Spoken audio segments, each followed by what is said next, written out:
സംസ്ഥാന സർക്കാരിന്റെ K phone വീണ്ടും കുരുക്കിലകപ്പെട്ടിരിക്കുകയാണ്. കിഫ്ബിയിലേക്ക് 100 കോടി വീതം 13 വർഷം തിരിച്ചടയ്ക്കണം. കേരളത്തെ കടക്കണിയിലേക്ക് തള്ളിയിട്ട സർക്കാർ.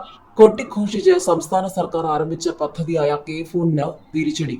വൻ സാമ്പത്തിക കുരുക്കിലേക്കാണ് പദ്ധതി നീങ്ങുന്നത്. 10,059 കോടി രൂപ വായ്പയെടുത്ത് ആരംഭിച്ച കെ ഫോൺ ഒക്ടോബർ മുതൽ കിഫ്ബിയിലേക്ക് 100 കോടി രൂപ വീതം തിരിച്ചടയ്ക്കണം. തുടർച്ചയായി 13 വർഷവും ഇത്രയും തുക തിരിച്ചടയ്ക്കണം. നിലവിൽ ഇതുവരെ 30,000 ഇന്റർനെറ്റ് കണക്ഷൻ മാത്രമാണ് കെ ഫോൺ വഴി ലഭ്യമാക്കിയത്.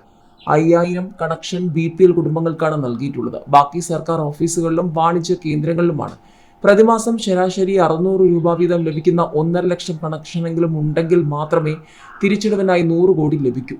സംസ്ഥാനത്ത് അതിവേഗ ഇന്റർനെറ്റ് സേവനത്തിനായി ഒപ്റ്റിക്കൽ ഫൈബർ ശൃംഖല സ്ഥാപിക്കാനുള്ള സംരംഭമാണ് കേരള ഫൈബർ ഒപ്റ്റിക്കൽ നെറ്റ്വർക്ക് എന്ന കെ ഫോൺ ലിമിറ്റഡ്. സംസ്ഥാനത്ത് 20 ലക്ഷം BPL കുടുംബങ്ങൾക്ക് സൗജന്യ കണക്ഷൻ എന്നായിരുന്നു പ്രഖ്യാപനം. എന്നാൽ പിന്നീട് ആദ്യഘട്ടത്തിൽ 14,000 കുടുംബങ്ങൾക്കെന്നായി. ഉദ്ഘാടന ദിവസം 2,105 കുടുംബങ്ങളിലേക്ക് സൗജന്യ കണക്ഷൻ കിട്ടിയെന്ന് അവകാശപ്പെട്ട കെ ഫോൺ ഇതുവരെ അധികം നൽകിയത് വെറും 3,199 കണക്ഷൻ മാത്രമാണ്. 30,438 സർക്കാർ ഓഫീസുകളിൽ ഇപ്പോഴും 21,072 ഓഫീസുകളിൽ മാത്രമാണ് കെ ഫോൺ കണക്ഷൻ നൽകിയിട്ടുള്ളത്.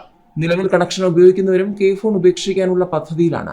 വേഗതയേറിയ ഇന്റർനെറ്റ് ലഭ്യമാകാത്തതാണ് പ്രധാന കാരണം. പദ്ധതിയിലെ പോരായ്മകൾ കാരണം കരാർ ഏറ്റെടുത്ത കമ്പനികൾ പിന്മാറുകയും ചെയ്തു. തദ്ദേശ വകുപ്പ് നൽകിയ ഗുണഭോക്തൃ പട്ടിക കൃത്യമല്ലാത്തതിനാൽ പിന്മാറുകയാണ് എന്നാണ് കമ്പനികൾ അറിയിച്ചിരിക്കുന്നത്.